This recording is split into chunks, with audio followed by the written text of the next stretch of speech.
Baka isa na to sa mga pinakamalaking draft blunders in recent memory, letting Juan Gomez de Leaño slide sa second overall pick. Well, hindi pa naman nakakapaglaro si Jeyo Chu, pero sa pinakita so far ni Juan Gomez de Leaño and based sa experience niya before going to the PBA, this guy is a flat-out superstar. And para sa Converge, sa game na to kontra sa Titan, starters nila were Juan Gomez de Leaño, Shawnee Winston, Kevin Tracal, and their two bigs na sina Justin Arana at Justin Baltazar.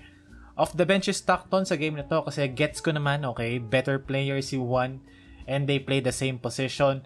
Pero it could also be argued na sa kanilang tatlo ni Winston pare-parehas lang naman sila. Some would say dapat si Racal yung bench, etc. Pero it's the first game, hindi pa natin alam kung ano talaga yung lineup na nag-fit best para sa team na to.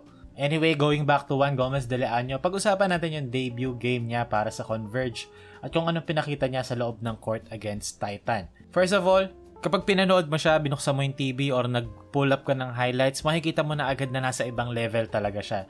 And it's not even, an attempt para mang-overhype. Talagang yun lang talaga yung nakikita sa eye test. Makikita natin dito, sa play na to, this is just, pure guts, pure confidence. Secondary break para sa Converge. May drag screen from Justin Baltazar dito. Nag-go over yung defense and nakadrop dito si Ambohot. So, Juan Gomez de Leaño, kahit na, hindi best shot available, 19 seconds sa shot clock, and it's a leaner papunta sa kanan, hindi ganun naka-square to the basket, tinira pa rin niya. And si Aljon Malesio lang naman yung bantay, medyo may pagka-midget. And for Juan Gomez de Leaño, could be, a wide open shot sa pananaw niya, Yun yung perfect example ng superstar behavior, Walang pakialam sa consequences. No regard, no conscience. Superstar behavior siya and the talent actually backs it up. Dito naman, off the Titan miss, fast break para sa Converge. Si Juan Gomez de Leaño, tinalo niya lahat ng kalaban. Downhill, just used a push cross. Dito, push cross. Merong subtle screen from Javillonar na hindi rin naman tumama pero enough to put Juan Gomez de Leaño downhill against the big man na si Mario Barassi, na maraming fans na nagsasabi na masyado akong harsh sa Ginebra na pinili nila si Barassi sa second round and now, hindi nga na-sign. And even sa Titan Ultra, which is a new team, barely have players sa lineup nila pero hindi pa rin ganong makapaggawa ng impact si Mario Barassi kasi he's just not that guy. Third stringer nga sa MPBL. Anyway, again, let's talk about Juan Gomez de Leaño. Makikita natin, downhill, very athletic, very purposeful sa kanyang mga galawan. Kitang-kita mo yung gap sa talent kapag pinanood mo lang siya. Makikita natin, ibang-iba talaga para siyang alien sa loob ng court. Pag nanood ka ng Mark Caguioa highlights noong 2001, nung medyo may edad na si Baldavid sa team niya, kakampi niya sina Meneses. Pag nanood ka ng highlights si Mark Caguioa, para siyang alien sa loob ng court. Parang ibang level talaga yung talent niya compared to the players na kasabayan niya noon. In terms of, skill, talent, yes. Iba kasi yung pag-translate ng talent sa mga panahon, sa mga generations. Pero si Juan Gomez de Leaño, makikita na ibang-iba talaga And dito naman sa play na to, sa susunod na play, yung playmaking naman ang nasa spotlight. Again, drag screen from Justin Arana, nag-go over si Kun. Si Ato Ular, instead of dropping, nandito siya sa itaas. So now, anong tamang read dito? Bigay mo kay Justin Arana kasi walang Joshua Monzon na nagtag sa roll and si Ato Ular ang taas, around 17 feet. Yung drop defense ni Ular masyadong mataas. And si Kun hindi nakadikit dito kay Juan Gomez de Leaño. So, hindi lang basta scorer si Juan Gomez de Leaño. Meron din siyang playmaking para pakainin yung mga bigs nila. Kasi very important part ng Converge playstyle ay yung dalawang versatile elite bigs nila na sina Arana at Baltazar. And dito naman, not necessarily his assist, pero siya yung nag-push ng bola. And hindi lang pag-push ng bola, dinala niya yung bola sa ilalim, sa paint, which made Titans defense collapse papunta rito sa loob, allowing Kevin Racal na mag-slide papunta rito sa corner, sa deep corner 3-pointer. Wide open kasi nag-collapse yung defense kasi dinala ni Juan Gomez yung bola sa ilalim kay MJ Garcia. Kumbaga hindi assist ni Juan Gomez yon, pero siya yung nag-generate nung look na yon kasi naibigay niya yung bola sa tamang posisyon. And then, from that correct position, MJ Garcia made the right play to Kevin Racal sa weak side corner.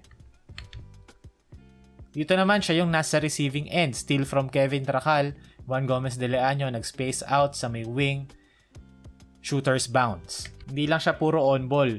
Pero yung stint niya kasi sa KBL, natuto siya mag-off-ball. Yung mga ganitong klaseng plays, lumalabas ngayon para sa Converge kasi yun yung role ni Juan Gomez sa Korea eh.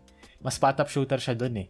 And mas naging effective siya sa Korea na ganun yung role na nilalaro niya. Now, kapag dinala mo rito sa PBA, di ba, kaya niya maging on-ball superstar. Kaya niya magbakaw, kaya niya mag-playmake. Pero at the same time, capable siya enough na maglaro off the ball. Na magiging importante, especially sa team na to, na Converge, na also built, di ba, hindi lang basta sa guards nila, but yung bigs din nila are very talented. Like Arana, Baltazar. Di ba, nire-require din sa mga guardia ng Converge to play off ball from time to time. And si Juan Gomez de Leaño, capable siya kasi yun yung ginawa niya sa Korea. And dito again, going back to on-ball stuff, dito high ball screen with Justin Baltazar, size up dribble from Juan Gomez de Leaño, attacks the pick and roll, nag-go over dito si Roy Sumang, and then si Yayo Ambohot naman naka-show kay Juan Gomez de Leaño, giving Baltazar the room here para mag-roll. And nakaabang naman si Von Pesumal, pero again, ano bang magagawa ng isang Von Pesumal against a rim running Justin Baltazar? So again, kagaya kanina, paboritong pasa ni Juan Gomez sa pick and roll pocket pass, binigay niya kay Balti downhill.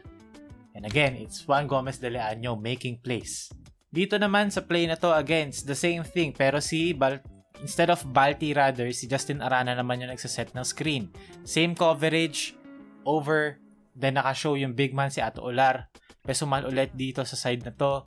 Pero may Ambohot naman sa help defense, pero meron naman drop pass kasi kay Balti if mag-help dito si Ambohot. So, ngayon, walang angle kasi nakaabang si Ato Olar dun sa pocket pass ni Juan Gomez de Leaño na buong gabi niyang ginagawa. So this time, nag-fake pass si Juan Gomez de Leaño. Finake niya yung pocket pass niya. Pero ginamit niya rin yun bilang hesitation dribble and na-freeze yung defense diretso sa basket. Ala, Mark Kagiwa ulit. Going back to Juan Gomez de Leaño, he finished the game with 15 points, 10 rebounds, and 11 assists. Triple-double sa pinakaunang laro mo sa PBA.